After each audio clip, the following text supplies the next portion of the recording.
Silent, ready, 5 second,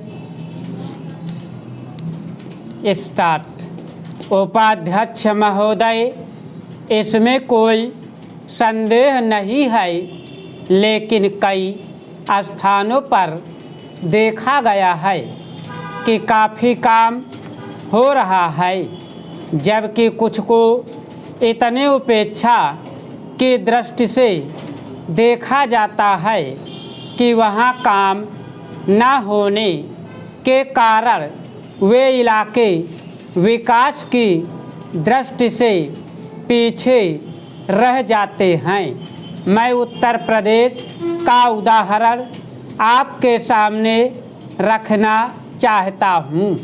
वहाँ पर चाहे उद्योग धंधों की योजना हो या किसी अन्य विकास के विषय में हो, दूसरे राज्यों की तुलना में वहाँ बहुत कम काम हो रहा है और पिछड़ा ही चला जा रहा है।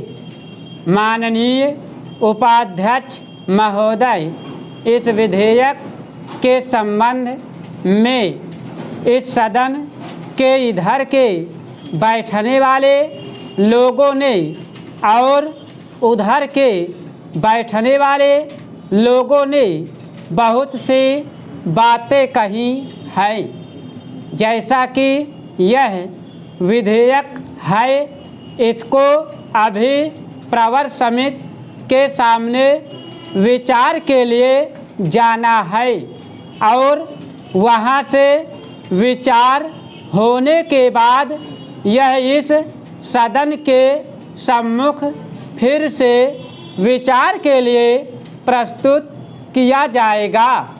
तब माननीय सदस्यों को पूरे तरीके से यह अधिकार होगा कि जहाँ तक इसके अनुबंधों का संबंध है उसमें परिवर्तन कर सकते हैं या उनको हटा सकते हैं।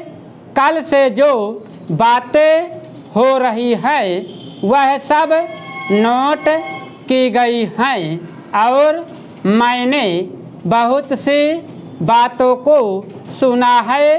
प्रवर समिति में उन सब बातों पर विचार किया जाएगा।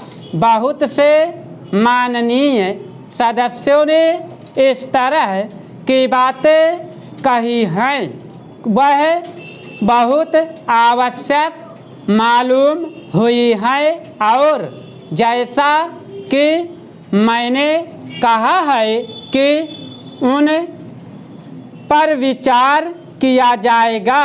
जहाँ तक सहकारिता का संबंध है, चाहे इधर के बैठने वाले माननीय सदस्य हों चाहे उधर के बैठने वाले माननीय सदस्य हों, सबकी यह मांग है कि जब हम जनतंत्र में विश्वास करते हैं और अपने यहाँ प्रजातांत्रिक प्रणाली कायम कर ली है और जबकि देश में गरीबी है और उसका गलत लाभ भी उठाया जाता है, तब सहकारिता की बहुत आवश्यकता है। इसको रोकने की आवश्यकता है, यह सभी लोगों की राय है। जहाँ तक इस सहकारी विधेयक का संबंध है, बहुत से माननीय सदस्यों ने बहुत सी बातें इसके संबंध में कही हैं। मैं सब बातों का विवरण में तो उत्तर नहीं दे सकता हूँ, लेकिन मैं थोड़े में खास बातों का उत्तर देने की कोशिश करूँगा। जैसा मैंने अभी कहा, जब हमने अपने यहाँ जनतंत्र कायम किया है तो हमें अपने समाज के ढांचे को बदलना पड़ेगा। चेंज।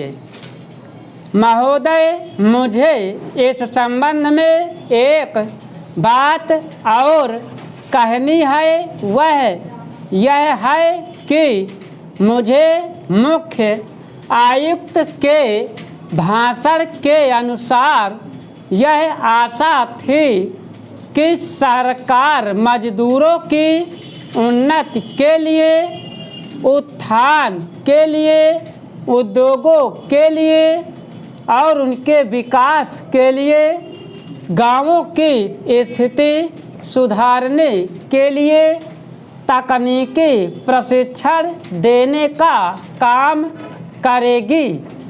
लेकिन ऐसा ज्ञात होता है कि आर्थिक शक्ति सीमित होने के कारण इस ओर कार्यवाही करने की संभावना नहीं रही।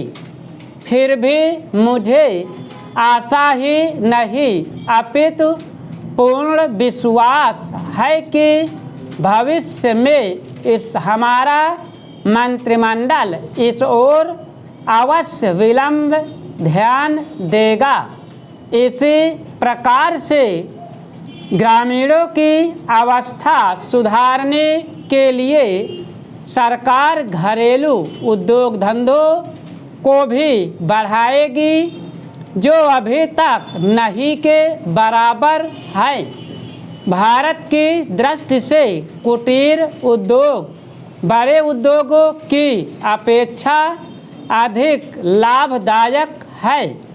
पहली बात तो यह है कि भारत एक गरीब देश है और उसके पास इतना पैसा नहीं है कि वह बड़े उद्योगों के लिए पर्याप्त संख्या में बड़ी बड़ी मशीनें मंगवा सके।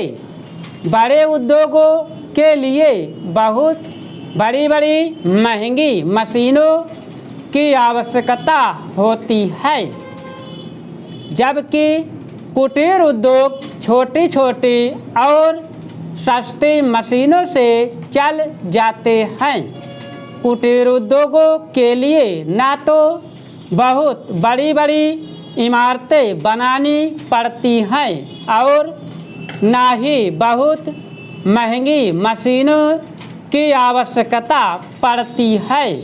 अतः ये उद्योग छोटे छोटे गांवों में भी प्रारंभ किए जा सकते हैं।